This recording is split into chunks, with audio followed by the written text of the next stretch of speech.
నమస్తే, welcome to Sakshi business. This is Shahida. భారత stock market సూచీలు శుక్రవారం సెషన్లో తీవ్ర ఒడిదుడుకుల్లో నడిచాయి. లాభ నష్టాల మధ్య ఊగిసలాడాయి. ఒక దశలో భారీ లాభాల్లో ట్రేడ్ అయినా ఆఖర్లో అమ్మకాల ఒత్తిడితో నష్టాల్లో ముగిశాయి. సెన్సెక్స్ 150 పాయింట్లకు పైగా పడిపోగా మరోవైపు నిఫ్టీ చూస్తే 50 పాయింట్ల పతనమైంది. ఓవైపు ఐటీ స్టాక్స్, ఫార్మా స్టాక్స్ రాణించినా BSE, SBI, HDFC bank, Paytm, LIC, Bajaj Finserv ఇలా పలు హెవీ వెయిట్ స్టాక్స్ పతనం కావడంతో స్టాక్ మార్కెట్లు నష్టాల్లో ముగిశాయి. అయితే ఇక్కడే మనం Tata Motors passenger vehicle stock గురించి మాట్లాడుకోవాలి. ఈ స్టాక్ ఇంట్రాడేలో 8% పైగా పెరిగింది. దీంతో ఇన్వెస్టర్లకు మంచి లాభాలు వచ్చాయి. Tata Motors passenger vehicles share కిందటి సెషన్లో 338.75 వద్ద ముగియగా ఈ సెషన్లో నేరుగా 4% వరకు పుంజుకొని 352 వద్ద ఓపెన్ అయింది.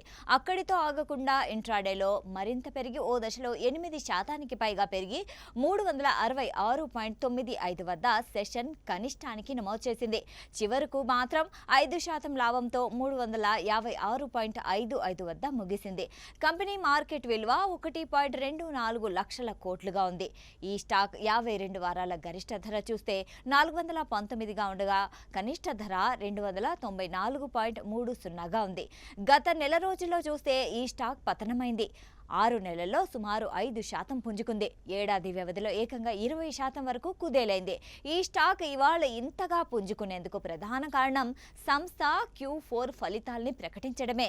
2025-26 ఆర్థిక సంవత్సరం ఆఖరి త్రైమాసికం ఫలితాల్ని తాజాగా వెల్లడించగా ఇన్వెస్టర్లలో జోష్ నెలకొంది. దీంతో కొనుగోళ్లు పెరిగాయి. అయితే కంపెనీ లాభాలు భారీగా తగ్గినప్పటికీ షేరు పుంజుకోవడం గమనార్హం. జనవరి, మార్చి త్రైమాసికంలో Tata Motors passenger vehicles limited నికర లాభం ఏకీకృత ప్రతిపాదికన 5,783 కోట్లుగా నమోదైంది. ఇది అంతకుముందు అదే సమయంతో చూస్తే ఏకంగా 32% తగ్గింది. అప్పట్లో లాభం 8,470 కోట్లుగా ఉంది. ఇక కార్యకలాపాల ఆదాయం చూస్తే 7% మేర పెరగడంతో 1.05 లక్షల కోట్లుగా వచ్చింది. అంతకుముందు ఇదే సమయంలో ఆదాయం 98,377 కోట్లుగా ఉండేది. లాభం తగ్గినప్పటికీ పలు బ్రోకరేజీలు ఈ స్టాక్ పై బుల్లిష్ గానే ఉన్నాయి.